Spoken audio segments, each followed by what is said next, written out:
नमस्कार। आज की कहावत, जाको राखे साइयाँ मार सके ना कोई।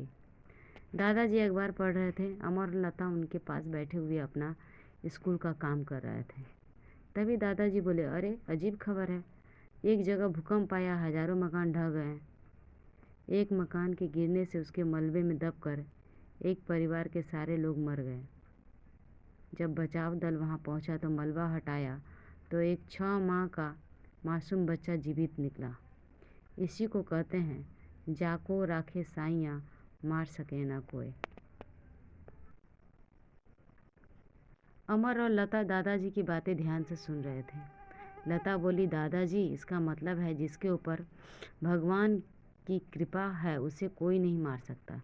शाबाश बेटे, बिल्कुल ठीक कहा तुमने। चलो इस कहावत के बारे में तुम्हें एक कहानी सुना देता हूँ। सुनोगे? दादाजी बोले। हाँ दादाजी। अमर और लता दोनों एक साथ बोले। दादाजी ने कहानी शुरू की। एक जंगल में एक शेरनी रहती थी। उसके 2 छोटे छोटे बच्चे थे। अभी वे अपने माँ का दूध ही पीते थे, किंतु शिकार करना नहीं आता था।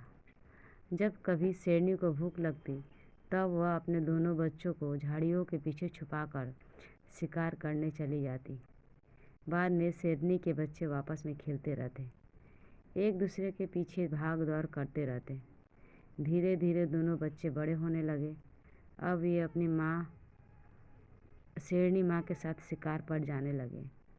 अभी वे शिकार नहीं कर पाते थे, लेकिन उनकी माँ जो शिकार करके लाती उसमें वे अपना अपना भाग खा लेते।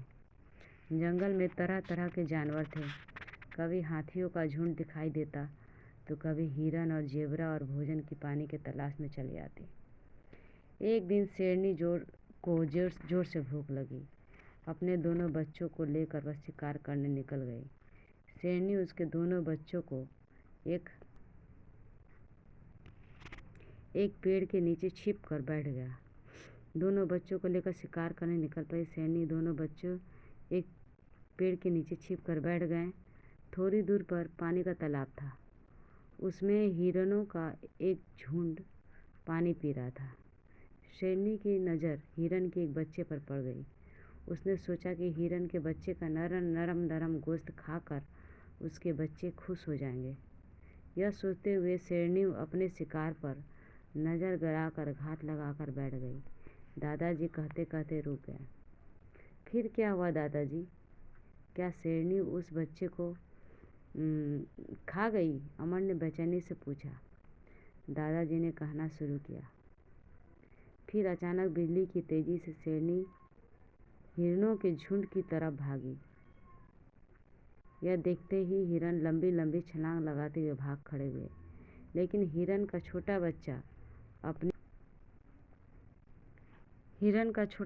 अपनी माँ से बिछुड़कर वहीं खड़ा रह गया। जोर जोर से चिल्लाने लगा। इतने में शेरनी के बच्चे भी भागते हुए वहां जा पहुंच गए। हिरन के बच्चे के साथ खेलने लगे।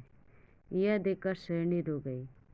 अपने बच्चों को हिरन के मासूम बच्चे के साथ खिलवाड़ करते देख उसके दिल में ममता आ गई।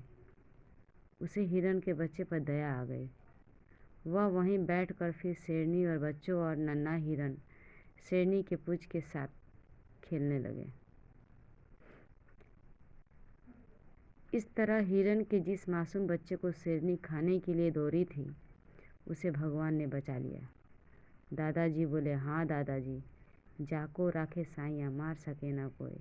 जिसका कोई नहीं होता उसका मालिक भगवान होता है। लता ने कहा, जाको राखे साइयाँ मार सके ना कोई, बाल न बांका करे सके जो जग बैरी होए।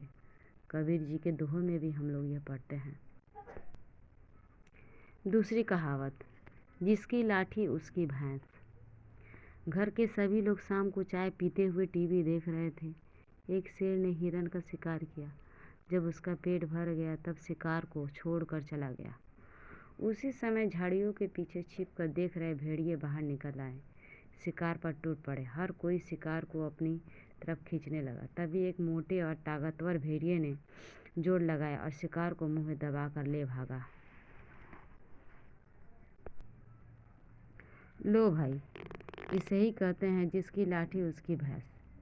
आज के ज़माने में जो ताकतवर है वही जीतता है, दादाजी बोले। लेकिन दादाजी, यहाँ तो कोई भैंस और लाठी नहीं है। फिर इसका मतलब है दादी जी, हमें इसकी कहानी सुनाओ ना, लता ने कहा। फिर सभी ने कहानी सुनाने की फरमाइश कर डाली। अच्छा तो सुनो, दादाजी बोले। एक गांव में चरणदास का किसान रहता था। चरणदास नाम का एक किसान रहता था। वह बहुत गरीब था। वह लोगों के खेतों में मेहनत मजदूरी करके कुछ कमा लेता था। उसके पास एक भैंस थी। सुबह शाम भैंस का दूध बेचकर भी वह कमाई कर लेता था। चरणदास अपनी भैंस को खूब सेवा करता था। भैंस को नहलाता, उसकी मालिश करता, उसे अच्छा चारा खिलाता। रोजाना शाम के समय वह भैंस को चारा चरने के लिए ले जाता था। कहते कहते दादाजी रो। फिर क्या हुआ? दादाजी अमर से पूछा। एक दिन चरणदास की भैंस खुले मैदान में घास चर रही थी। चरणदास जमीन पर लेटा हुआ सोच रहा था। एक दिन भैंस का दूध बेचकर अमीर हो जाएगा। फिर उन पैसों से कुछ गाय भैंस खरीदेगा, अपने बच्चे को पढ़ाएगा लिखाएगा, धूमधाम से उनकी शादी करेगा। घर में बहू आएगी, उसके बच्चे होंगे, वे उसे दादा दादा कहकर बुलाएंगे। सोचते सोचते चरणदास को नींद आ गई। इसी दौरान उसकी भैंस गाय घास चरते चरते दूर निकल गई, दूसरे गांव में चल गई। जब चरणदास की आँख खुली तो अंधकार हो चुका था। उसने भैंस को आवाज़ लगाई, इधर उधर देखा, लेकिन भैंस कहीं नहीं मिली। वह घर आ गया। सुबह होते ही चरणदास अपनी भैंस की तलाश में निकल पड़ा। ढूंढते ढूंढते ढूंढते ढूंढते चरणदास को पास के गांव में अपनी भैंस दिखाई दी। वहाँ लोगों को भीड़ लगी थी। लोग कह रहे थे, अरे भाई, यह किसकी भैंस है? तभी भीड़ में एक लंबा तगड़ा आदमी निकल कर आगे आया।